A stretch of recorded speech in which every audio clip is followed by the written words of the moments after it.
dadkii 5 sano ka badan loo samreeyay dib walba ay geystaan ayaa maanta waxa ay u qayla dhaaminayaan si xadaaf ah. maxaa Mareexaan ka qaldan war maxaa ka qaldan Mareexaan maxay tahay ficilada hadda aynu arkayno maxaynu ku meenaynaa ma ogyihiin beesha Mareexaan maalinta madaxweynahooda uu ka taga Soomaaliya in dalku uu galo qarrib siyaasadeed maxamed farmaajo ugu dambeeyay maalintuu baneeyay kursiga baangado iyo bambooyin ayay Muqdisho dhan wada noqotay waxaan rabaa wax badan oo qarsoon inaan faahfaahiyo banaanka keeno dadkii 5 sano loo samreeyay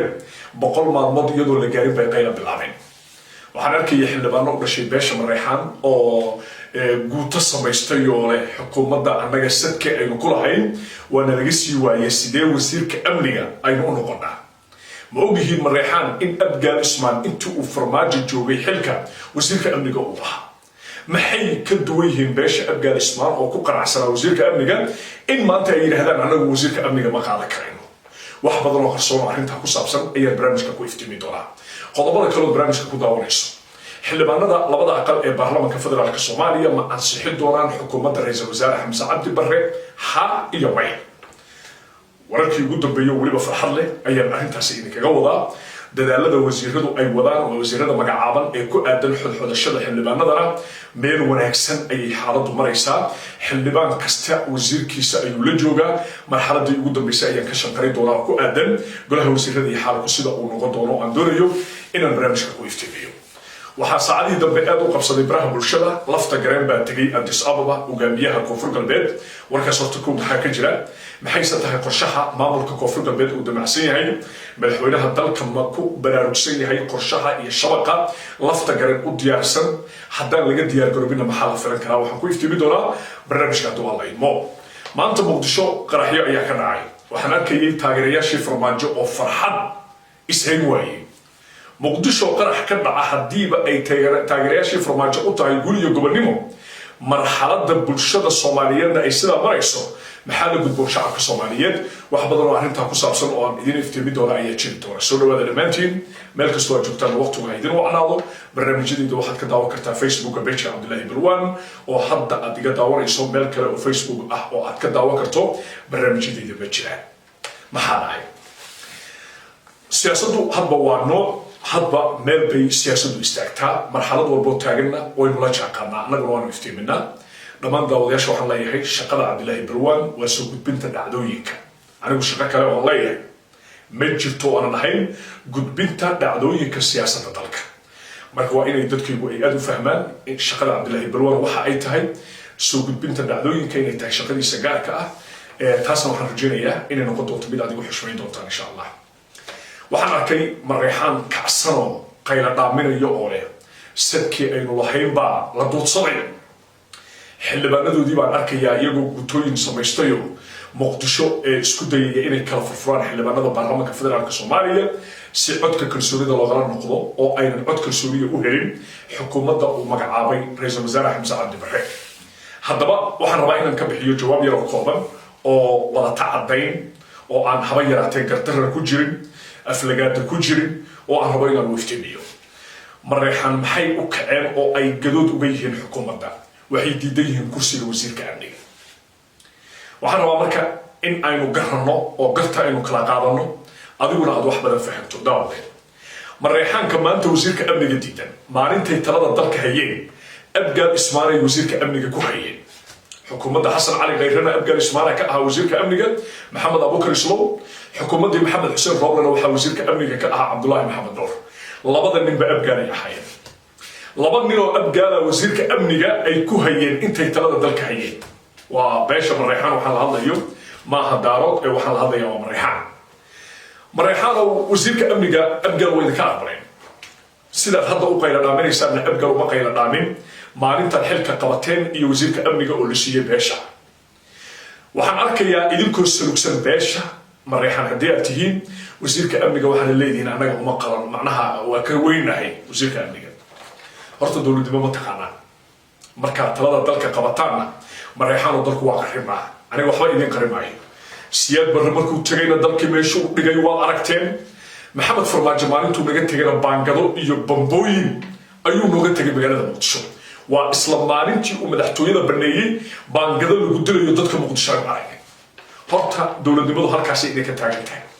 مر الله إيا مركز حلك ويسان dadkaad qoryo isugu dhiibtaan waana taariikh qoran oo aan anigu idinkugu gafayn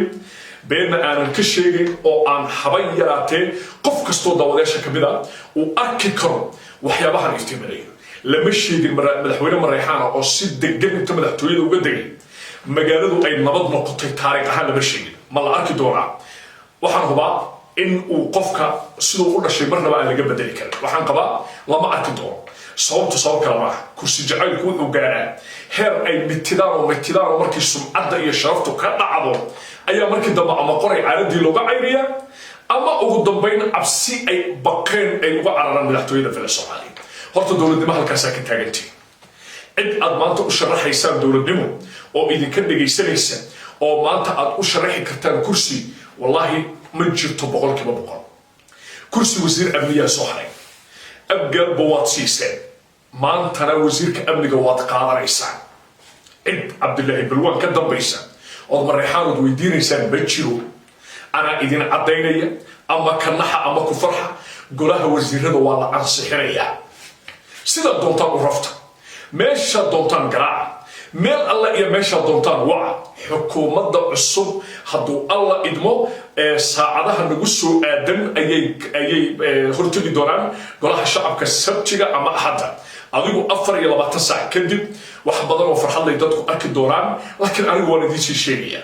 وزيرك أمني قروات قادر إيسان حكومة دا سنو والله عن سحرية أما قيلة دامية أما قوتا سميستا أما ماشا دونتان كدعا حمزة عبد برهي حسن الشيخ محمود إدين جوجي مايان موليين حق إن أي كنديان جوابته يكونتها haddaan la dulminayn dowladda madaxweyne xasan sheekh maxamuud oo aanan sheekadu dulmi iyo burburin ahayn maanta dooda ay qabaan munaasab ma aha waqtiga sabab kale ma aha markii hore qayb iyaga ka mid ah ayaa wasiirka amniga la yimid maantana isla kuwii la yimid baa doonaya inay dib uga noqdaan cidda gadaalka hagaysana waynu naqaanaa cidda gadaal arrintaasi ka wadana waynu naqaanaa waxaan idin leeyahay 5 sano dhibkaad ummadda ku wadeen ayaa la idinkugu sabrayay maantana 100 maalmood iyadoo la gaarin baad qayla dhaaminaysaan dadka idinka ugu dulqaad yar dadka idinka ugu dulmi badan dadka idinka ugu kibir badan maantana meesha aad maraysaan wad u jeedaan hadal baa idinka tagaya mooyaane golo wasiiro la idin xayirayo ma jiro kal fadhiga baarlamaanka la gaarin baan u cadaynaya ayaga hortoodana ka cadaynaya in golaha wasiirada la ansixin doono wixii isbedelo iyo wixii soo kordha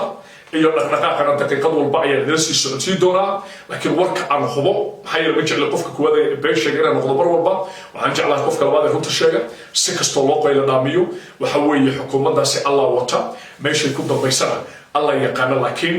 xukuumadda codka kalsoonida way heli doontaa xildhibaanka ka tirsan baarlamaanka federaalka Soomaaliya